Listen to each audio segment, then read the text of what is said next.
राज्य विधान परिषद निर्वाचन हेतु मतगणना एक से अधिक सीट के लिए। डिस्क्लेमर, यह ट्रेनिंग मटेरियल केवल इलेक्शन ऑफिशियल्स की ट्रेनिंग के लिए है। इसे भारत निर्वाचन आयोग की गाइडलाइन के रूप में मान्य न किया जावे। किसी भी तरह की संशय की स्थिति में भारत निर्वाचन आयोग के रूल्स, रेगुलेशंस, इंस्ट्रक्शंस को ही मान्य किए जावे। Learning outcomes. इस एजुकेशन वीडियो को पढ़ने के बाद पार्टिसिपेंट्स एक से अधिक सीट के लिए काउंटिंग की प्रोसेस को डिस्कस कर सकेंगे। वो वोट का वैल्यू निकाल सकेंगे।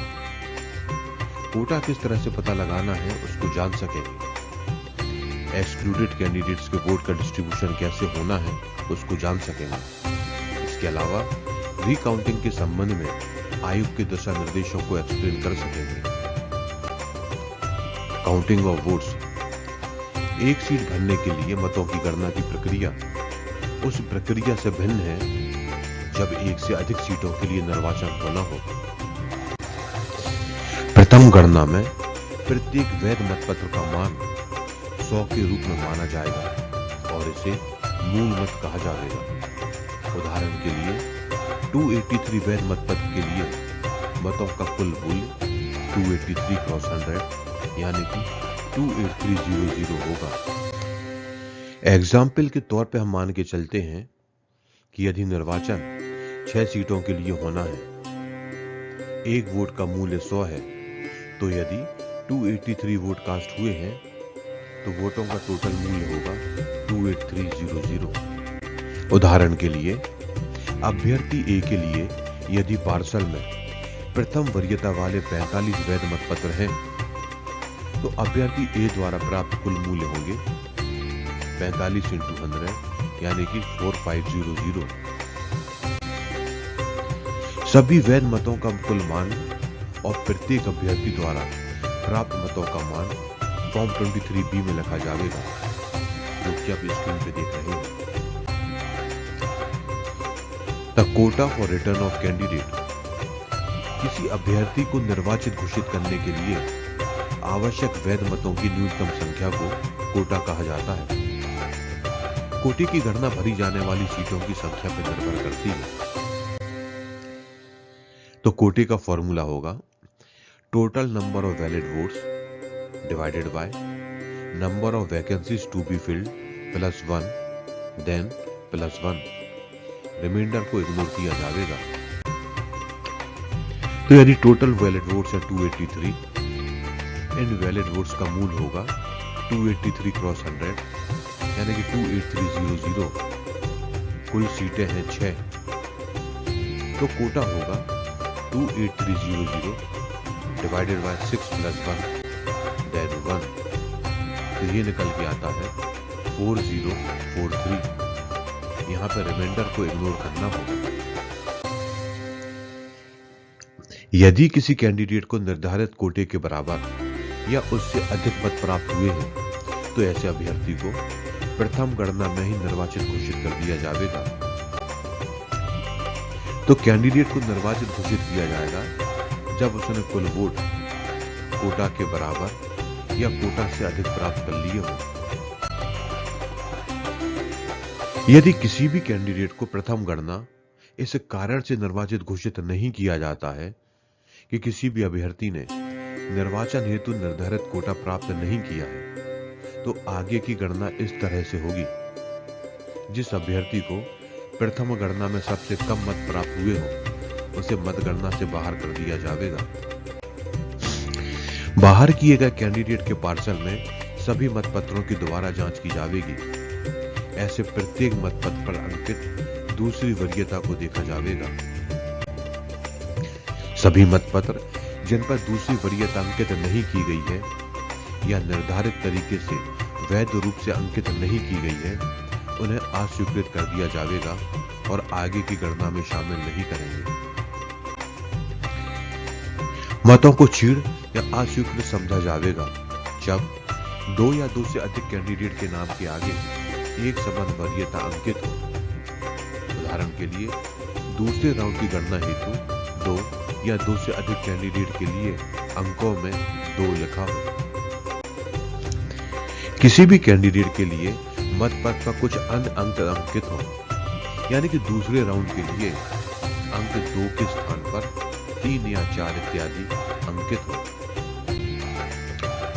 किसी अभ्यर्थी के लिए अधिमान के क्रम में एक से अधिक अंकों द्वारा चिन्हित किया गया हो। सभी अनएग्जिस्टेड बैलेट पेपर्स, यानी कि वो बैलेट पेपर जो कि एग्जिस्ट नहीं हुए हैं, को तब प्रत्येक मतपत्र पर दर्ज दूसरी वरीयता के अनुसार जारी रखने वाले अभ्यर्थियों के बीच वितरित करेंगे और हस्तांतरित करेंगे। इस प्रकार प्रत्येक कंटिन्यूइंग कैंडिडेट को वितरित किए गए सभी मतपत्रों को प्रत्येक कैंडिडेट के लिए एक अलग उप पार्सल में रखा जाएगा। कंटिन्यूइंग कैंडिडेट के प्रत्येक उप पार्सल में मत का मान या मूल्य संबंधित अभ्यर्थी के खाते में जोड़ा जाएगा या जमा किया जाएगा। यदि प्रत्येक कंटिन्यूइंग कैंडिडेट को जमा किए गए अतिरिक्त वोटों के मान को जोड़कर कोई भी अभ्यर्थी निर्धारित कोटा प्राप्त कर लेता है तो उसे निर्वाचित घोषित कर दिया जाएगा। यदि कोई कैंडिडेट द्वितीय गणना के अंत में कोटा हासिल नहीं करता तो सबसे कम मान वाले अभ्यर्थी को उस चरण के मतदान से बाहर कर दिया जाएगा और इस अभ्यर्थी के पार्सल या उप पार्सल के अनएग्जिस्टेड बैलेट पेपर्स अगली वरीयता के अनुसार वितरित किए जाएंगे। यदि यह भी अपेक्षित कोटा हासिल करने में किसी भी अभ्यर्थी की मदद नहीं करता है तो उपरोक्त प्रक्रिया को तब तक दोहराया जाएगा जब तक कि कोई अभ्यर्थी आवश्यक कोटा प्राप्त नहीं कर लेता और निर्वाचित घोषित नहीं होता। यदि निर्वाचन में सबसे कम मत प्राप्त अभ्यर्थी को बाहर करने की इस प्रक्रिया में एक को छोड़कर सभी अभ्यर्थी बाहर हो जाते हैं और किसी भी गणना के अंत में केवल एक कंटिन्यूइंग कैंडिडेट बचता है तो ऐसे कैंडिडेट को निर्वाचित घोषित किया जाएगा भले ही उसने पर्याप्त कोटा प्राप्त ना किया हो। मीनिंग ऑफ नेक्स्ट प्रेफरेंस या नेक्स्ट अवेलेबल प्रेफरेंस। प्रत्येक मतपत्र दर्ज की गई अगली वरीयता या अगली उपलब्ध वरीयता के आधार पर अलग अलग मतपत्रों को विभिन्न कंटिन्यूइंग कैंडिडेट्स को ट्रांसफर किया जाता है। उन अभ्यर्थियों के लिए दर्ज की गई सभी वरीयताएं जिन्हें पहले से ही निर्वाचन से बाहर रखा गया है को नजरअंदाज किया जाएगा। ऐसे निर्वाचन में जहां एक से अधिक सीटें भरी जाना है वहां मतपत्र को उस पर अंकित अगली उपलब्ध वरीयता के संदर्भ में स्थानांतरित करते समय पहले से निर्वाचित अभ्यर्थी के पक्ष में अंकित वरीयता को भी किसी एक्सक्लूडेड कैंडिडेट्स के पक्ष में अंकित वरीयता की तरह नजरअंदाज कर दिया जाएगा। एक्सक्लूडेड कैंडिडेट के मतपत्रों के हस्तांतरण का उचित रुखौत रखा जाएगा, जो कि आप स्क्रीन पर देख रहे हैं। एक निर्वाचन में जहां एक से अधिक सीटें भरी जाना है, यदि पहली गणना में चुने गए अभ्यर्थियों की संख्या भरी जाने वाली सीटों की संख्या से कम है या किसी कैंडिडेट को किसी कारण से प्रथम गणना में निर्वाचित घोषित नहीं किया गया है, अर्थात किसी भी अभ्यर्थी ने कोटा हासिल नहीं किया है, तो आगे की गणना वीडियो में वर्णित तरीके से आगे की जाएगी। Distribution of surplus of elected candidate. यदि किसी अभ्यर्थी को प्रथम गणना में निर्वाचित घोषित किया जाता है तो सबसे पहले ऐसे निर्वाचित अभ्यर्थी का अधिशेष शेष कंटिन्यूइंग कैंडिडेट्स के बीच में वितरित किया जाएगा। अधिशेष का मतलब एक निर्वाचित अभ्यर्थी द्वारा प्राप्त वोटों के मान और अभ्यर्थी की जीत के लिए निर्धारित मतों के मूल्य के बीच का अंतर होगा। तो सरप्लस होगा, surplus is equal to value of votes of an elected candidate minus quota to win election. तो उसको हम एग्जाम्पल से समझते हैं। यदि टोटल वैलिड वोट्स 283 हैं, इनका टोटल मान होगा 283 cross 100 is equal to 28300। Seats भरी जाना है 6, तो कोटा हमने निकाला है 4043। तो फर्स्ट राउंड में कैंडिडेट ए को 49 वोट्स मिले, इनका टोटल वैल्यू 4900 है, और और यह वैल्यू 4900 कोटा से अधिक है तो कैंडिडेट ए को इलेक्टेड घोषित कर दिया जाएगा। तो कैंडिडेट ए के टोटल वोट है 4900 और निर्धारित कोटा है 4043, तो कैंडिडेट ए का सरप्लस होगा 4900 माइनस 4043 यानी कि 857। यदि एक से अधिक कैंडिडेट के पास सरप्लस हैं तो सबसे बड़े सरप्लस को पहले और दूसरे सरप्लस को उनके परिमाण के अवरोही क्रम में कार्रवाई हेतु वितरित किया जाता है। ऐसे अभ्यर्थी के सरप्लस को ट्रांसफर करने के लिए जिसने प्रथम गणना में ही निर्धारित कोटा प्राप्त कर लिया था, ऐसे अभ्यर्थी के सभी अनएग्जिस्टेड बैलेट पेपर्स दूसरे दौर की मतगणना के लिए कंटिन्यूइंग कैंडिडेट्स को वितरित किए जाएंगे। ऐसे मतों का मान मूल मतों के मान से भिन्न हो सकता है।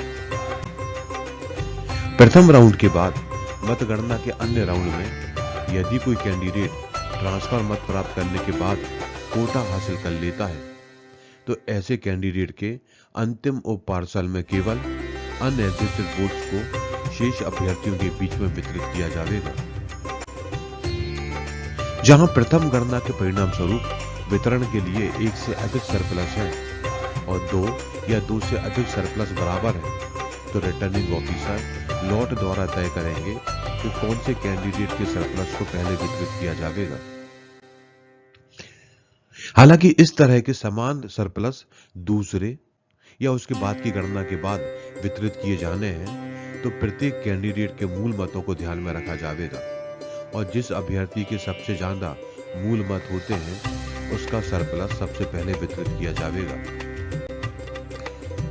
जब प्रथम गणना में निर्वाचित किसी भी कैंडिडेट के सरप्लस को वितरित किया जाता है तो रिटर्निंग ऑफिसर उस कैंडिडेट से संबंधित पार्सल में सभी मतपत्रों में उपलब्ध अगली वरीयता या उसके बाद की वरीयता के संदर्भ में फिर से जांच करेंगे। ऐसे सभी मतपत्रों पर दर्ज किए गए अगले उपलब्ध वरीयता के संदर्भ में सभी अनएग्जिस्टेड बैलेट पेपर्स को कंटिन्यूइंग कैंडिडेट्स के बीच में वितरित किया जाएगा।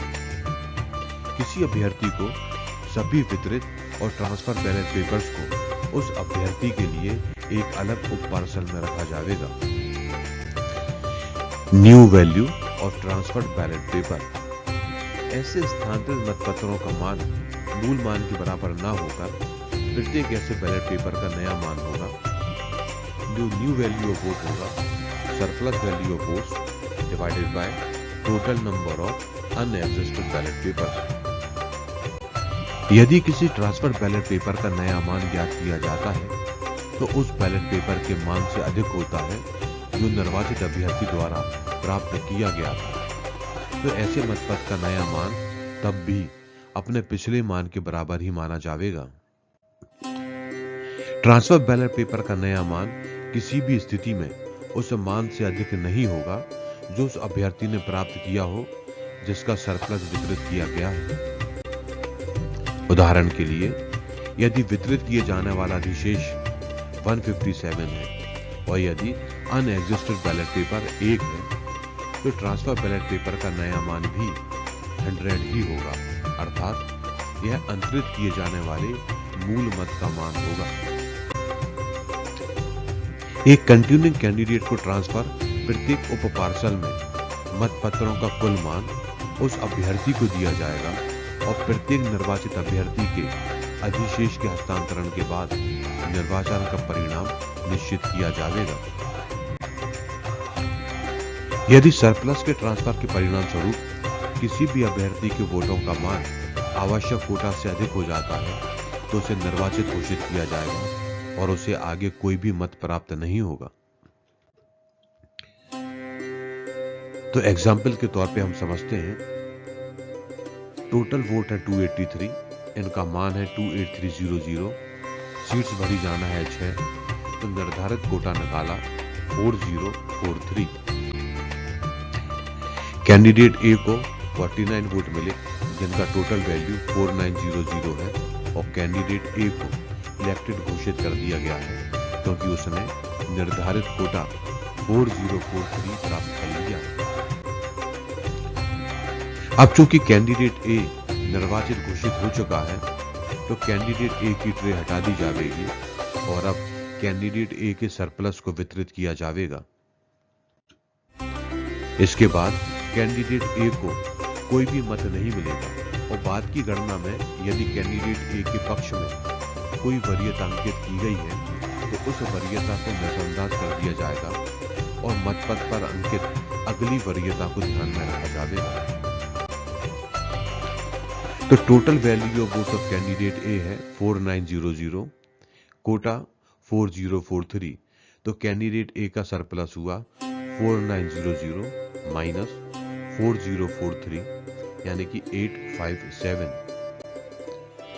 अब रिटर्निंग ऑफिसर कैंडिडेट ए के सभी 49 बैलेट पेपर्स का निरीक्षण करेंगे। इन 49 बैलेट पेपर्स में से 30 बैलेट पेपर एग्जिस्ट हो चुके हैं क्योंकि किसी में सेकंड प्रेफरेंस मार्क नहीं है। यदि सेकंड प्रेफरेंस मार्क भी है तो वो शब्दों में मार्क है या सेकंड प्रेफरेंस कुछ अधिक कैंडिडेट्स को दे दी गई है। तो अब अनएग्जिस्टेड बैलेट पेपर्स होंगे 49 माइनस 30 यानी कि 19। तो ट्रांसफर किए जाने वाले वोटों का नया मान होगा surplus divided by unexhausted ballot papers. तो सरप्लस है 857 और अनएग्जिस्टेड बैलेट पेपर्स है 19। तो ट्रांसफर किए जाने वाले वोटों का नया मान होगा 857 divided by 19 is equal to 45। तो अब हमने डिस्ट्रीब्यूशन किया है कैंडिडेट ए के सरप्लस का। तो डिस्ट्रीब्यूशन के समय कैंडिडेट बी को 2 वोट मिले, सी को 4, डी को 4, ई को 2, एफ को कुछ नहीं मिला, जी को 2, एच को 3, आई को 2, जे को 1, शेष को कुछ नहीं मिला है। तो जितने भी वोट मिले हैं उसको हमने नए मान यानी कि 45 से मल्टीप्लाई करेंगे और हम टोटल मान निकाल लेंगे। तो बी का टोटल मान कितना हो गया 90, सी का 180, डी का 180, ई का 90, जी का 90, एच का 135, आई का 90 और जे का 45। तो सेकेंड राउंड में हम कैंडिडेट ए के सरप्लस को विभिन्न कैंडिडेट्स के बीच में जोड़ेंगे। तो कैंडिडेट ए तो इलेक्टेड घोषित हो चुका है, उसको छोड़ दें। कैंडिडेट बी के प्रथम राउंड में मत थे 2700, उसको ए का सरप्लस मिला है 90, अब उसको टोटल हो जाएंगे 2790। इसी तरह के कैंडिडेट सी का ओरिजिनल वोट था 2200, उसे सरप्लस मिला है 180, उसके टोटल वोट हो जाएंगे 2380। इस तरह से प्रत्येक कैंडिडेट के लिए हम सरप्लस को जोड़ते हुए प्रोग्रेस और टोटल निकालेंगे और अब हम देखेंगे कि क्या किसी कैंडिडेट ने निर्धारित कोटा प्राप्त कर लिया है या नहीं। तो इस डिस्ट्रीब्यूशन के बाद यदि किसी कैंडिडेट ने निर्धारित कोटा प्राप्त कर लिया है तो उसे भी विनर घोषित कर दिया जाएगा, अन्यथा आगे की गणना की जाएगी। अगर प्रथम गणना में निर्वाचित अभ्यर्थियों की संख्या दूसरी और बाद की गणना में अब भी भरी जाने वाली सीटों की संख्या से कम है और कुछ सीटें अभी भी भरी जाना है तो गणना आगे जारी रखी जाएगी। यदि किसी भी कैंडिडेट को दूसरे या उसके बाद की गणना में निर्वाचित घोषित किया गया है तो उसके सरप्लस को फिर से कंटिन्यूइंग कैंडिडेट्स के बीच में वितरित किया जाएगा। ऐसी स्थिति में संबंधित कैंडिडेट द्वारा प्रथम गणना में प्राप्त मूल मतों और उसके बाद प्राप्त मतों के मान के आधार पर कोटा प्राप्त करना होगा। कैंडिडेट द्वारा प्राप्त सरप्लस आखिरी में प्राप्त मतों और अंतिम उप पार्सल में निहित मतों के अनुसार होगा। ऐसे निर्वाचित कैंडिडेट के सरप्लस का वितरण शेष कंटिन्यूइंग कैंडिडेट्स के बीच में करते समय उस अभ्यर्थी द्वारा प्राप्त अंतिम उप पार्सल में मतपत्रों की रिटर्निंग ऑफिसर द्वारा पुनः जांच की जाएगी। दूसरे शब्दों में उसके द्वारा प्राप्त किए गए मूल मतों का मुख्य पार्सल और अन्य उप पार्सल अंतिम उप पार्सल को छोड़कर में ट्रांसफर मतपत्रों की दोबारा जांच नहीं की जाएगी, केवल अंतिम उप पार्सल की जांच करना है। कंटिन्यूइंग कैंडिडेट्स के बीच सरप्लस का वितरण फिर से पहले से संकेतित तरीके से किया जाएगा। और वोटों का नया मान निकाला जाएगा। नया मान किसी भी स्थिति में उस मान से अधिक नहीं होगा जिस पर ये मतपत्र पहले निर्वाचित अभ्यर्थी को ट्रांसफर किए गए थे। यदि निर्वाचित कैंडिडेट्स के सरप्लस के ट्रांसफर के परिणाम स्वरूप आवश्यक सीटों की संख्या अभी भी नहीं भरी गई है, तो मतों की गणना उस स्तर पर मतदान में सबसे नीचे के अभ्यर्थी को बाहर करके जारी रखी जाएगी। यदि 2 या अधिक कैंडिडेट के मतों का मान समान और सबसे कम है, तो जिस अभ्यर्थी के लिए सबसे कम मूल मत होंगे उसे पहले बाहर किया जाएगा। यदि अभ्यर्थियों के मूल मतों के मान भी बराबर है, तो सबसे पहले गणना के समय जब उनके कैंडिडेट्स के असमान मान थे, तो उस समय सबसे कम मान वाले कैंडिडेट को बाहर कर दिया जाएगा। यदि 2 या 2 से अधिक कैंडिडेट के मान सबसे कम है और प्रत्येक के पास सभी मतों के मान समान है, तो रिटर्निंग ऑफिसर लॉर्ड से तय करेंगे कि किस कैंडिडेट को पहले बाहर किया जाए।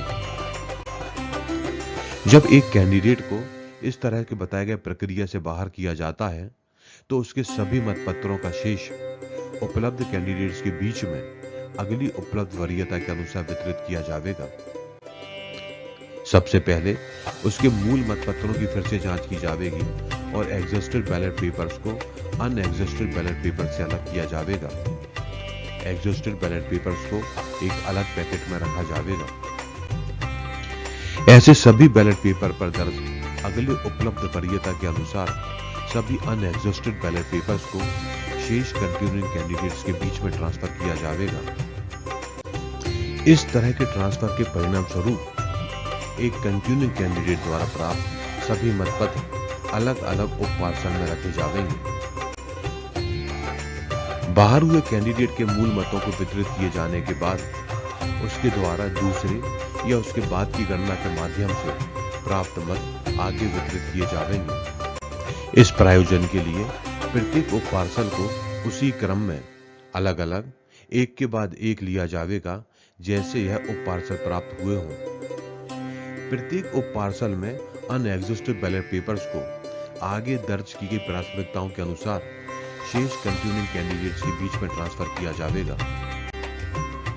इन मतपत्रों को उसी मान पर ट्रांसफर किया जाएगा जिस पर बाहर किए गए अभ्यर्थी द्वारा प्राप्त किए गए हों। यदि किसी बाहर किए गए कैंडिडेट के पार्सल या उप पार्सल में निहित मतपत्रों के हस्तांतरण के दौरान किसी भी कंटिन्यूइंग कैंडिडेट्स के मत का मान आवश्यक कोटा से अधिक हो जाता है और वह इस प्रकार निर्वाचित हो जाता है, तो वह उसी पार्सल या सुप पार्सल से आगे के मतपत्र तब तक प्राप्त करता रहेगा जब तक कि कोई ऐसा मतपत्र ट्रांसफर करने के लिए ना हो। हालांकि आगे किसी भी मतपत्र को उस बाहर किए गए अभ्यर्थियों के अलग उप पार्सल से अभ्यर्थी को ट्रांसफर नहीं करेंगे। इन उप पार्सल में निहित मतपत्रों का हस्तांतरण तब तक जारी रहेगा जब तक कि इस प्रक्रिया से बाहर हुए अभ्यर्थी के अंतिम उप पार्सल पर कार्रवाई नहीं हो जाती। दूसरे शब्दों में, निर्वाचित कैंडिडेट के सरप्लस के वितरण के लिए इन सब पार्सल्स के हस्तांतरण को बाधित नहीं करेंगे। यदि किसी कैंडिडेट को किसी बाहर किए गए कैंडिडेट के वोटों के हस्तांतरण के द्वारा चुना जाता है, तो उसका सरप्लस ऊपर वर्णित तरीके से वितरित किया जाएगा। इस तरह का सरप्लस कैंडिडेट के अंतिम उप पार्सल में निहित मतपत्रों से निकाला जाएगा। अब हम थर्ड राउंड की तरफ बढ़ेंगे। तो कैंडिडेट ए को तो हमने पहले ही इलेक्टेड घोषित कर दिया है। कैंडिडेट बी के टोटल वोट हो गए थे 2790, सी के 2380, डी के 2380। इस प्रकार सारे कैंडिडेट्स के हमने प्रोग्रेसिव टोटल निकाल चुके हैं। क्योंकि कैंडिडेट आई के सबसे कम मत हैं 1190, तो कैंडिडेट ए को अब हम एलिमिनेट करेंगे, यानी कि थर्ड राउंड में कैंडिडेट आई को एलिमिनेट किया जाएगा। अभ्यर्थी ए के सरप्लस वितरण के बाद कोई और अभ्यर्थी निर्वाचित नहीं हुआ, इसलिए हम परिणाम देखेंगे और जिस अभ्यर्थी को कुल वोटों की संख्या सबसे कम है उसे बाहर कर दिया जाएगा। तो कैंडिडेट आई को बाहर कर दिया जाएगा। अब कैंडिडेट आई की ट्रे को हटा देंगे। कैंडिडेट आई के पास 2 पैकेट थे, एक मेन पार्सल और दूसरा सब पार्सल 1। सब पार्सल 1 वो वोट है जो कि उसे कैंडिडेट ए के सरप्लस के तौर पर प्राप्त हुए थे। कैंडिडेट आई के सभी वोट अगले चिन्हित वरीयता के अनुसार अन्य अभ्यर्थियों के बीच में वितरित करेंगे। इस तरह के ट्रांसफर पर अन्य शेष अभ्यर्थियों को कैंडिडेट आई के मतपत्र उसी मान पर वितरित किए जाएंगे जिस पर कैंडिडेट आई को प्राप्त हुए थे। तो कैंडिडेट आई के मेन पार्सल में 11 बैलेट पेपर हैं, प्रत्येक का वैल्यू 100 है। एग्जॉस्टेड बैलेट पेपर 3 है। अनएग्जॉस्टेड बैलेट पेपर्स होंगे 11 - 3 = 8। अब ये जो 8 अनएग्जॉस्टेड बैलेट पेपर्स हैं, इसमें कैंडिडेट बी को 4 मिले हैं, एच को 1 और के को 3। तो कैंडिडेट बी को 4 मिल रहे हैं, 100 से मल्टीप्लाई होगा, वैल्यू हो जाएगी 400। एच को 1 मिल रहा है, वैल्यू 100। के को 3 मिल रहे हैं, 100 से मल्टीप्लाई करेंगे तो के को प्राप्त जो हो रहे हैं वो की वैल्यू हो जाएगी 300। अब सब पार्सल 1 देखते हैं। सब पार्सल 1 में उसको 2 बैलेट पेपर मिले थे, प्रत्येक का वैल्यू 45 थी। एग्जॉस्टेड बैलेट पेपर्स 0 हैं। अनएग्जॉस्टेड बैलेट पेपर्स हो जाएंगे 2 - 0 = 2। अब ये जो 2 अनएग्जॉस्टेड बैलेट पेपर्स हैं, इसमें कैंडिडेट ए ने कैंडिडेट बी को थर्ड प्रेफरेंस दी थी, 1 वोट हो गया, टोटल वैल्यू हो गई 45। और कैंडिडेट ए ने थर्ड प्रेफरेंस कैंडिडेट डी को दी थी, तो इसका भी मान हो जाएगा 45। तो एलिमिनेटेड कैंडिडेट की वैल्यू है 1190। हम इसको ट्रांसफर कर रहे हैं। तो मेन पार्सल में थे 11 वोट, सब पार्सल में थे 2 वोट। मेन पार्सल की वैल्यू है 100, सब पार्सल की है 45। तो जो ट्रांसफर वोट कर रहे हैं उनका टोटल मान होगा मेन पार्सल का 1100 और सब पार्सल का 90। एक्चुअली ट्रांसफर कितने हो रहे हैं जो कि अनएग्जॉस्टेड है? मेन पार्सल में 8 और सब पार्सल में 2। तो एक्चुअली ट्रांसफर्ड बैलेट पेपर का मान होगा मेन पार्सल का 8 × 100 यानी कि 800 और सब पार्सल 1 का 2 × 45 यानी कि 90। तो थर्ड राउंड में अब हमने जो एलिमिनेटेड कैंडिडेट है आई, उसके वोटों को वितरित किया है और इस वितरण में हमने पाया कि कैंडिडेट बी को 445 वोट मिले हैं, कैंडिडेट डी को 45 वोट मिले हैं, एच को 100, आई तो एलिमिनेट हो गया है और एल को 300। तो थर्ड राउंड में प्रोग्रेसिव टोटल कितना हुआ? ए तो खैर विनर घोषित हो चुका है, बी का हो गया 3235, सी का 2380। इस प्रकार अन्य सभी सारे कैंडिडेट्स का प्रोग्रेसिव टोटल हम निकालेंगे और देखेंगे कि क्या किसी ने कोटा हासिल कर लिया है। यदि कोटा हासिल कर लिया है तो उसे विनर घोषित कर दिया जाएगा, अन्यथा आगे की कार्यवाही जारी रखी जाएगी। यदि कोई सीट अभी भी भरी जाना है तो अब मतदान में सबसे कम मान वाले कैंडिडेट को बाहर रखा जाएगा और उसके मत पहले बताए गए तरीके से ट्रांसफर कर दिए जाएंगे। इलेक्टेड कैंडिडेट के सरप्लस और बाहर किए गए कैंडिडेट के कुल वोटों के हस्तांतरण की प्रक्रिया को तब तक दोहराया जाएगा जब तक कि निर्वाचन में आवश्यक सभी सीटें उन कैंडिडेट द्वारा न भरी गई हों जिन्होंने आवश्यक कोटा प्राप्त कर लिया हो। अब हम फोर्थ राउंड की तरफ बढ़ते हैं। तो थर्ड राउंड में हमने देखा कि कोई भी विनर नहीं हो रहा है और अब हम जो सबसे कम वोट वाला कैंडिडेट है उसको हम एलिमिनेट करेंगे। तब हम देखते हैं कि कैंडिडेट जी के सबसे कम वोट हैं, इसलिए उसे एलिमिनेट किया जाएगा। तो कैंडिडेट जी को एलिमिनेट करना है, कैंडिडेट जी की ट्रे को हटा दिया जाएगा। अब कैंडिडेट जी के 2 पैकेट हैं, एक मेन पार्सल और दूसरा सब पार्सल 1। तो कैंडिडेट जी के जो टोटल वोट हैं उनको भी हम शेष कंटिन्यूइंग कैंडिडेट्स के बीच में वितरित करेंगे और वितरित करते समय उनकी वैल्यू वही होगी जो कि कैंडिडेट जी को प्राप्त हुई थी। तो एलिमिनेटेड कैंडिडेट जी के मेन पार्सल में 18 बैलेट पेपर है और प्रत्येक की वैल्यू 100 है। एग्जिस्टेड बैलेट पेपर 0 है, तो अनएग्जिस्टेड बैलेट पेपर होंगे 18 - 0 = 18। अब इन 18 अनएग्जिस्टेड बैलेट पेपर्स को डिस्ट्रीब्यूट किया जाएगा। कैंडिडेट ई को 1 मतपत्र मिला है, एफ को 1, के को 8 और एल को 8। चूंकि मेन पार्सल है तो जो भी वोट मिले हैं उसको 100 से मल्टीप्लाई करेंगे, तो कैंडिडेट ई को टोटल हो रहे हैं 100, एफ के टोटल 100, के टोटल 800 और एल के टोटल 800। इसके बाद सब पार्सल 1 को डिस्ट्रीब्यूट करेंगे। तो सब पार्सल 1 में कैंडिडेट जी को केवल एक बैलेट पेपर मिला था जिसकी वैल्यू 45 थी। एग्जिस्टेड बैलेट पेपर 0 है, तो अनएग्जिस्टेड बैलेट पेपर होगा 1 - 0 = 1। अब इस एक अनएग्जिस्टेड बैलेट पेपर में हम देख रहे हैं कि कैंडिडेट ए ने थर्ड प्रेफरेंस कैंडिडेट एफ को दी थी, तो एफ को एक वोट मिल जाएगा जिसका मान होगा 45। तो एलिमिनेटेड कैंडिडेट जी के टोटल वोट थे 1845। Number of ballot paper to be transfer main parcel से 18, सब पार्सल से 1। मेन पार्सल की वैल्यू 100, सब पार्सल की 45।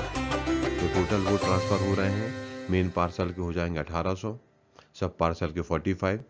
Number of ballot paper actually transfer कर रहे हैं हम, मेन पार्सल से 18, सब पार्सल से 1, और ट्रांसफर वैल्यू की टोटल वैल्यू हो रही है 1800 और 45। तो फोर्थ राउंड में एलिमिनेटेड कैंडिडेट जी के वैल्यू को हम लोग ट्रांसफर कर रहे हैं।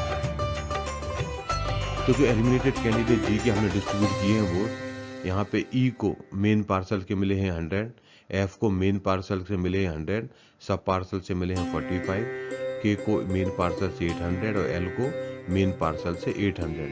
तो कुल मिला के ई को मिल रहे हैं 100, एफ को 145, के को 800 और एल को 800।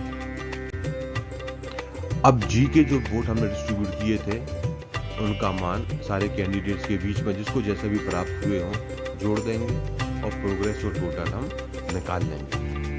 तो प्रोग्रेस और टोटल निकालने के बाद भी हम देख रहे हैं कि अभी भी कैंडिडेट ए जो कि पहले इलेक्टेड घोषित हो चुका है वही इलेक्टेड है, किसी भी कैंडिडेट ने अभी भी निर्धारित कोटा प्राप्त नहीं किया है। तो अब हम फिर से देखेंगे कि सबसे कम वोट किसके हैं और उसको एलिमिनेट किया जाएगा। तो जी के डिस्ट्रीब्यूशन के बाद कोई भी कैंडिडेट इलेक्टेड घोषित नहीं हुआ है, तो अब हम उस कैंडिडेट को देखेंगे जिसके सबसे कम मत हैं, उसको एलिमिनेट करेंगे। तो सबसे कम मत कैंडिडेट एफ के हैं, तो उसको एलिमिनेट किया जाएगा। कैंडिडेट एफ की ट्रे को हटा देंगे। अब कैंडिडेट एफ के पास 3 पैकेट है, मेन पार्सल, सब पार्सल 1 जो कि उसके एलिमिनेटेड कैंडिडेट जी से प्राप्त हुए थे जिनका मान 100 था, और सब पार्सल 2 जो को उसकी एलिमिनेटेड कैंडिडेट जी से प्राप्त हुए थे जिसका टोटल वैल्यू था 45। अब कैंडिडेट एफ के वोटों को ट्रांसफर किया जाएगा और उसी मान पर ट्रांसफर किया जाएगा जिस मान पर कैंडिडेट को प्राप्त हुए थे। तो कैंडिडेट एफ के मेन पार्सल में 19 बैलेट पेपर थे जिनकी वैल्यू 100 थी। एग्जिस्टेड बैलेट पेपर 4, तो अनएग्जिस्टेड बैलेट पेपर हो गया 19 - 4 यानी कि 15। अब इन 15 अनएग्जिस्टेड बैलेट पेपर्स को नेक्स्ट प्रेफरेंस के हिसाब से डिस्ट्रीब्यूट करते हैं। कैंडिडेट बी को मिले 3, सी को 1, डी को 1, ई को 4, एच को 1, के को 1, एल को 4। क्योंकि मेन पार्सल है तो 100 से मल्टीप्लाई करेंगे और टोटल वैल्यू निकाल लेंगे। अब सब पार्सल 1 को डिस्ट्रीब्यूट करेंगे। सब पार्सल 1 में कैंडिडेट एफ को एक बैलेट पेपर मिला था जिसकी वैल्यू 100 थी। Exhausted ballot paper 0, unexhausted ballot paper 1 हो जाएगा। अब ये जो एक अनएग्जिस्टेड बैलेट पेपर है जो कि उसको मिला था उसको हम देख रहे हैं, वो अब किसको ट्रांसफर हो रहा है, वो हो रहा है नेक्स्ट प्रेफरेंस के हिसाब से कैंडिडेट एच को। तो कैंडिडेट एच को 1 मिल जाएगा और जिसकी वैल्यू रहेगी 100। इसी प्रकार सब पार्सल 2 में भी कैंडिडेट एफ को एक बैलेट पेपर मिला था जिसकी वैल्यू 45 थी। अभी जो एक बैलेट पेपर है इसको भी हमको ट्रांसफर करना पड़ेगा। नेक्स्ट कैंडिडेट को ट्रांसफर हो रहा है एच के लिए अवेलेबल प्रेफरेंस के हिसाब से और इसकी वैल्यू होगी 45। तो एलिमिनेटेड कैंडिडेट आई के वोट थे 2045 और ये हमने डिस्ट्रीब्यूट किए हैं। डिस्ट्रीब्यूशन टेबल आप स्क्रीन पर देख रहे हैं। तो एलिमिनेटेड कैंडिडेट एफ के वोटों को हमने डिस्ट्रीब्यूट किया और इसमें हम देख रहे हैं कि कैंडिडेट बी को मेन पार्सल से 300 वोट मिले, सी को मेन पार्सल से 100, डी को मेन पार्सल से 100, ई को मेन पार्सल से 100, एच को मेन पार्सल से 100, सब पार्सल 1 से 100, सब पार्सल 2 से 45, के को मेन पार्सल से 100 और एल को मेन पार्सल से 400। तो इस प्रकार जो टोटल वोट हमने ट्रांसफर करे हैं वो बी को मिले हैं 300, सी को 100, डी को 100, ई को 400, एच को 245, के को 100 और एल को 400। इसके बाद फिफ्थ राउंड की रिजल्ट शीट तैयार की जाएगी, यानी कि जो एलिमिनेटेड कैंडिडेट एफ है उसके वोटों का डिस्ट्रीब्यूशन के बाद हमने रिजल्ट शीट तैयार की, प्रोग्रेसिव टोटल निकाला और फिर से हम देखेंगे कि क्या किसी कैंडिडेट ने निर्धारित कोटा 4043 प्राप्त कर लिया है। यदि प्राप्त कर लेता है तो इलेक्टेड घोषित होगा, अन्यथा सबसे कम मत वाले कैंडिडेट को एलिमिनेट करेंगे। तो यहाँ पे हमने रिजल्ट शीट में देखा कि किसी भी कैंडिडेट को निर्धारित कोटा 4043 अभी प्राप्त नहीं हुआ है, केवल कैंडिडेट ए ही इलेक्टेड है। तो अब हम सबसे कम मत वाले कैंडिडेट को एलिमिनेट करेंगे। तो सबसे कम मत किसके हैं? सबसे कम मत है कैंडिडेट जे के।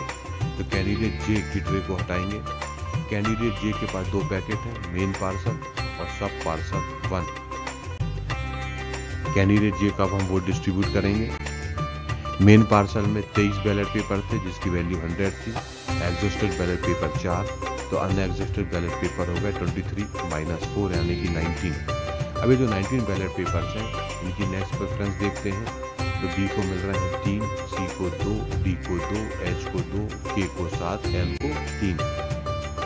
क्योंकि मेन पार्सल है सबकी वैल्यू 100 है, तो कैंडिडेट बी के टोटल वोट हो जाएंगे 300, एच की वैल्यू 200, डी की वैल्यू 200, एच को 200, के को 700 और एल को 300।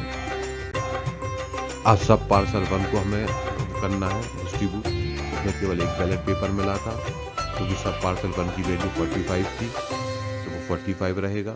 इसको अब हम डिस्ट्रीब्यूट करते हैं। नेक्स्ट प्रेफरेंस हम देख रहे हैं कैंडिडेट ई को दी गई थी, तो ये जो 1 वोट है सब पार्सल 1 का वो किसके पास जाएगा? ई के पास, और वैल्यू हो जाएगी 45। तो कैंडिडेट जे जिसे एलिमिनेट किया गया था उसका हमने टेबल बना ली कि किस तरह से हमें डिस्ट्रीब्यूट करना है। तो एलिमिनेटेड कैंडिडेट जी के वोट्सों का डिस्ट्रीब्यूशन किया है। इस डिस्ट्रीब्यूशन में बी को मेन पार्सल से 300, सी को मेन पार्सल से 200, डी को मेन पार्सल से 200, ई को सब पार्सल 1 में 45, एच को मेन पार्सल से 200, के को मेन पार्सल से 700 और एल को मेन पार्सल से 300 प्राप्त हुए। इनका फिर हम टोटल निकाल लेंगे। अब 6th राउंड की रिजल्ट शीट तैयार की जाएगी। एलिमिनेटेड कैंडिडेट जे के वोट जो कि हमने पिछली स्लाइड में देखे थे किस तरह से डिस्ट्रीब्यूट हुए हैं, वो सारे कैंडिडेट्स के बीच में हम जोड़ रहे हैं। बी को कितने वोट मिल रहे थे? 300, सी को 200, डी को 200, ई को 45, एच को 200, जे को 2, जे तो हमने एलिमिनेट कर ही दिया है, के को 700 और एल को 300। इस प्रकार हमने प्रोग्रेसिव टोटल निकाला। अब देखते हैं निर्धारित कोटा किसने प्राप्त कर लिया है। तो निर्धारित कोटा कैंडिडेट के को प्राप्त हो गया है, तो उसे इलेक्टेड घोषित कर दिया जाएगा। अब हम के सरप्लस को देखेंगे। तो हमने देखा कैंडिडेट ए ने निर्धारित कोटा प्राप्त कर लिया है, उसे विनर घोषित कर दिया गया है। अब कैंडिडेट के का सरप्लस निकालेंगे। तो कैंडिडेट के टोटल वोट थे 4100, कोटा है 4043, तो कैंडिडेट के का सरप्लस होगा 4100 माइनस 4043 यानी कि 57। अब इस सरप्लस के नई वैल्यू निकालेंगे। तो फॉर्मूला क्या है? New value of surplus is equal to total surplus divided by ballot paper actually distributed. तो ये हो जाएगा 57 divided by 7 is equal to 8। तो कैंडिडेट के सरप्लस को हमने डिस्ट्रीब्यूट किया। एच को केवल 1 वोट मिल रहा है नेक्स्ट प्रेफरेंस के हिसाब से और एल को 6। तो कैंडिडेट एच का वैल्यू हो गई 8 और कैंडिडेट एल को वैल्यू मिल रही है 6 × 8 इज इक्वल टू 48। अब 7th राउंड की रिजल्ट शीट तैयार की, यानी कि कैंडिडेट के सरप्लस को जोड़ दिया। अब हम देख रहे हैं क्या किसी कैंडिडेट को कोटा प्राप्त हुआ है? किसी भी कैंडिडेट को कोटा प्राप्त नहीं हुआ है। 7th राउंड के बाद भी केवल 2 कैंडिडेट ही इलेक्टेड घोषित हुए हैं, तो आगे की काउंटिंग जारी रखी जाएगी। तो 7th राउंड के बाद रिजल्ट शीट तैयार की जाएगी और अब हम देखते हैं कि अभी भी कोई नया कैंडिडेट इलेक्टेड घोषित नहीं हुआ है। केवल कैंडिडेट ए और कैंडिडेट के को ही इलेक्टेड घोषित किया गया है। तो अब हम फिर से देखेंगे कि सबसे कम किसके वोट हैं और उसको एलिमिनेट करेंगे। तो के का सरप्लस डिस्ट्रीब्यूट किया, कोई भी विनर घोषित नहीं हुआ है। तब हम देखते हैं सबसे कम वोट किसके हैं। तो हमने पाया कि सबसे कम वोट कैंडिडेट सी के हैं। अब कैंडिडेट सी को एलिमिनेट किया जाएगा। कैंडिडेट सी की ट्रे हटाएंगे।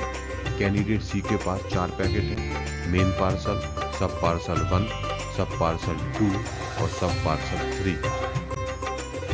तो अब कैंडिडेट सी के वोटों को ट्रांसफर करेंगे और उसी मान पर ट्रांसफर करेंगे जिस मान पर कैंडिडेट सी को प्राप्त हुए थे। तो सबसे पहले कैंडिडेट सी के मेन पार्सल को ट्रांसफर करते हैं। 22 बैलेट पेपर थे, अनएग्जॉस्टेड बैलेट पेपर 2 हैं, तो अनएग्जॉस्टेड बैलेट पेपर होंगे 22 - 2 = 20। इन 20 अनएग्जॉस्टेड बैलेट पेपर्स को नेक्स्ट प्रेफरेंस के हिसाब से डिस्ट्रीब्यूट करेंगे। तो कैंडिडेट बी को मिले हैं 4, डी को 7, ई को 5 और एच को 4। इनकी टोटल वैल्यू निकाल ली। इसके बाद सब पार्सल 1 को डिस्ट्रीब्यूट करेंगे। हमको मालूम है सब पार्सल 1 की वैल्यू 45 थी। इसको 4 बैलेट पेपर मिले हैं, एग्जॉस्टेड बैलेट पेपर 2, तो अनएग्जॉस्टेड बैलेट पेपर हो जाएंगे 4 - 2 = 2। इन 2 बैलेट पेपर्स को जो अनएग्जॉस्टेड हैं अब हम डिस्ट्रीब्यूट करेंगे। तो इसका हम देखेंगे कैंडिडेट ए ने किस तरह से नेक्स्ट प्रेफरेंस दी थी। तो कैंडिडेट ई को 1 वोट मिल रहा है, एल को 1 वोट मिल रहा है। अब सब पार्सल 2 को डिस्ट्रीब्यूट करेंगे। सब पार्सल 2 की भी वैल्यू 100 ही है। नेक्स्ट प्रेफरेंस के हिसाब से ये जा रहा है कैंडिडेट एफ के पास, जिसकी वैल्यू हो गई 1 × 100 = 100। अब सब पार्सल 3 को डिस्ट्रीब्यूट करेंगे, उसकी वैल्यू भी 100 थी। यहाँ पे 2 बैलेट पेपर डिस्ट्रीब्यूट हो रहे हैं। नेक्स्ट प्रेफरेंस के हिसाब से ये बैलेट पेपर मिल रहे हैं कैंडिडेट जे को। इसके बाद हम एलिमिनेटेड कैंडिडेट सी, जिसकी टोटल वैल्यू 2680 थी, का डिस्ट्रीब्यूशन टेबल बनाएंगे। तो एलिमिनेटेड कैंडिडेट सी के वोटों को डिस्ट्रीब्यूट कर रहे हैं। तो हम देखेंगे किसको कितने वोट मिले। कैंडिडेट बी को डिस्ट्रीब्यूशन के बाद मेन पार्सल से 400 वोट मिले, डी को मेन पार्सल से 700, सब पार्सल 2 से 100, ई को मेन पार्सल से 500, सब पार्सल 1 से 45, सब पार्सल 3 से 200, एच को 400 और एल को सब पार्सल 1 से 45। तो कुल मिला के बी को वोट मिले हैं 400, डी को 800, ई को 745, एच को 400 और एल को 45। तो 8th राउंड की रिजल्ट शीट तैयार करेंगे। अब हम देखते हैं किसने कोटा प्राप्त कर लिया। तो हम पा रहे हैं कैंडिडेट बी ने कोटा प्राप्त कर लिया। तो कैंडिडेट बी को भी इलेक्टेड घोषित कर दिया जाएगा। कैंडिडेट बी को कितने वोट मिल रहे हैं 4235। अब हमें कैंडिडेट बी का सरप्लस निकालना होगा। तो कैंडिडेट बी का सरप्लस निकालेंगे। कैंडिडेट बी के टोटल वोट हो रहे हैं 4235, कोटा था 4043। तो कैंडिडेट बी का सरप्लस होगा 4235 - 4043 = 192। इस सरप्लस की नई वैल्यू होगी 192 ÷ 4 = 48। तो डिस्ट्रीब्यूशन के बाद हम देखते हैं कैंडिडेट डी को 1 मत मिला है, कैंडिडेट ई को 3 मत मिले हैं, वैल्यू 48 हमने निकाली ली है। तो डी को प्राप्त जो सरप्लस मिल रहा है उसकी वैल्यू हो गई 48 और ई की वैल्यू हो गई 144। तो बी के सरप्लस को जोड़ने के बाद हमने प्रोग्रेसिव टोटल निकाला और अब देखेंगे कि क्या कोई नया कैंडिडेट तो इलेक्टेड घोषित नहीं हुआ है। तो 9th राउंड का रिजल्ट शीट तैयार किया और अब हम देख रहे हैं क्या कोई नया कैंडिडेट इलेक्टेड घोषित हुआ है। तो अभी कोई भी नया कैंडिडेट इलेक्टेड घोषित नहीं हुआ है, केवल कैंडिडेट ए, बी और के ही इलेक्टेड है। तो अब वो कैंडिडेट जिसके सबसे कम मत हैं उसको एलिमिनेट किया जाएगा। तो कैंडिडेट एच के सबसे कम मत हैं उसको एलिमिनेट करेंगे। अब कैंडिडेट एच को एलिमिनेट करना है। कैंडिडेट एच के पास 9 पैकेट हैं।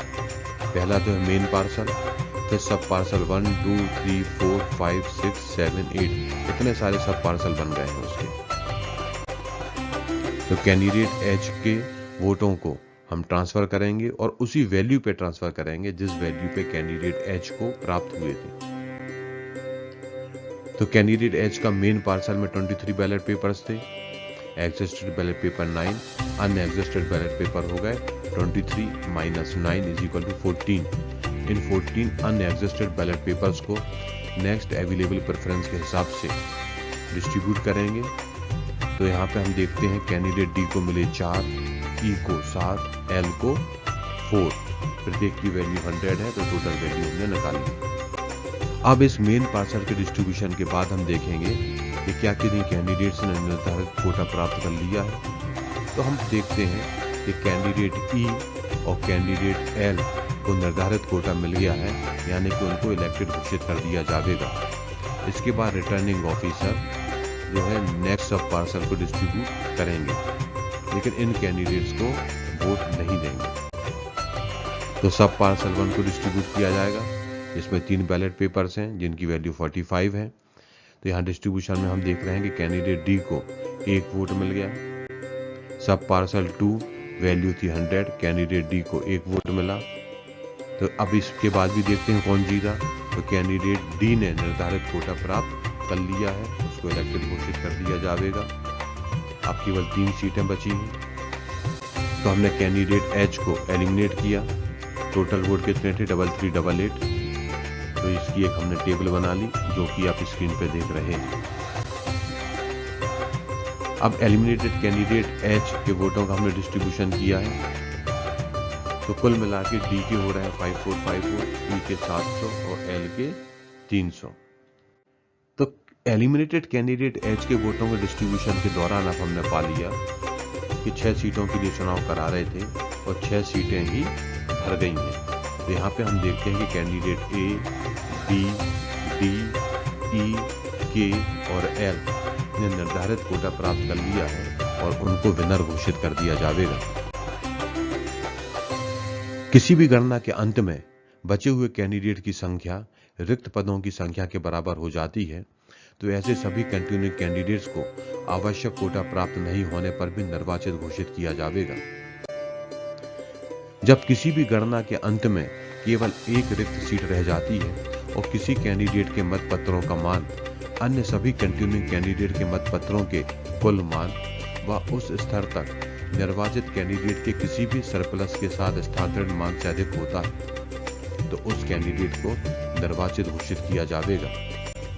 जब किसी भी गणना के अंत में केवल एक शेष सीट रह जाती है और केवल 2 कंटिन्यूइंग कैंडिडेट हैं जिनमें से प्रत्येक के पास वोटों का समान मान है और कोई भी सरप्लस ट्रांसफर के लिए उपलब्ध नहीं है, तो रिटर्निंग ऑफिसर लॉर्ड द्वारा तय करेंगे कि कौन सा अभ्यर्थी निर्वाचन प्रक्रिया से बाहर होगा।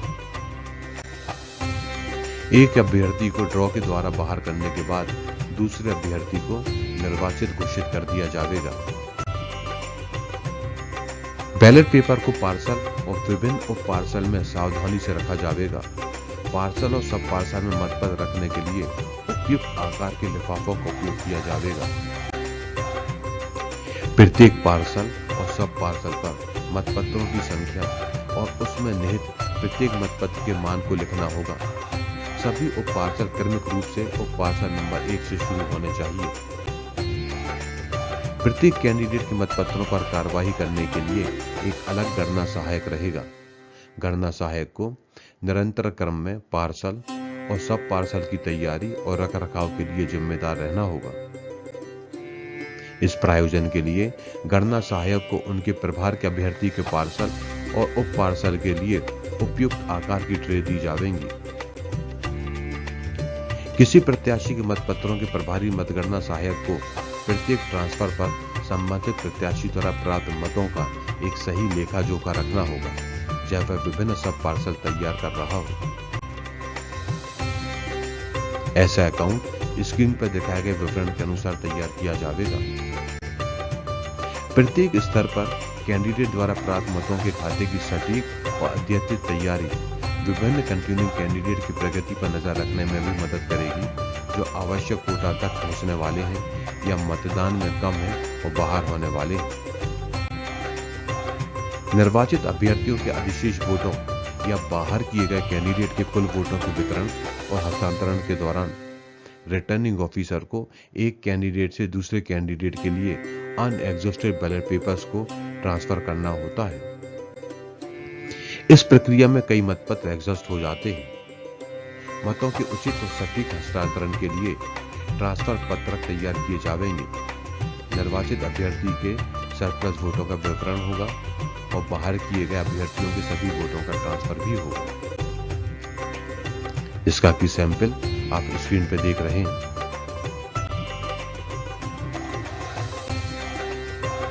मतगणना पूरी होने पर रिटर्निंग ऑफिसर को फॉर्म 23B तैयार करना होगा, जो कि आप स्क्रीन पे देख रहे हैं। आयोग से अनुमति मिलने के बाद परिणाम घोषित किया जाएगा। इसके बाद रिपोर्ट तैयार की जाएगी, जिसका फॉर्मेट आप स्क्रीन पे देख रहे हैं। रिकाउंटिंग। पुनर्मतगणना के लिए अनुरोध को मतगणना के पूरे होने तक स्थगित नहीं रखा जाएगा। सभी या किसी भी कैंडिडेट के लिए मतगणना के दौरान किसी भी समय ऐसा अनुरोध किया जा सकता है। किसी भी कैंडिडेट द्वारा या उनकी अनुपस्थिति में उनके निर्वाचन अभिकर्ता या मतगणना अभिकर्ता द्वारा रिकाउंटिंग हेतु अनुरोध किया जा सकता है। इस तरह के अनुरोध को किसी भी बैलेट पेपर की पुनः परीक्षण या पुनर्गणना के लिए नहीं किया जा सकता है, जो कि किसी भी पिछले ट्रांसफर में अलग अलग सेट द्वारा किए गए हों। रिटर्निंग ऑफिसर के पास एक बार या एक से अधिक बार मतों की पुनर्गणना करने का विवेक है। अगर रिटर्निंग ऑफिसर किसी भी पिछली गणना की सटीकता के रूप में संतुष्ट नहीं है। इस एजुकेशन वीडियो में हमने समझा कि स्टेट लेजिस्लेटिव काउंसिल में यदि एक से अधिक सीटों का चुनाव हो रहा है तो काउंटिंग किस तरह से की जानी है। यदि आपके कोई डाउट या क्लैरिफिकेशन है तो आप स्क्रीन पर दिख रहे मेल के थ्रू कॉन्टेक्ट कर सकते हैं। रूल्स एंड रेगुलेशन के दूसरे वीडियो देखने के लिए स्क्रीन पर दिख रही वेबसाइट पर विजिट करें। थैंक यू, धन्यवाद।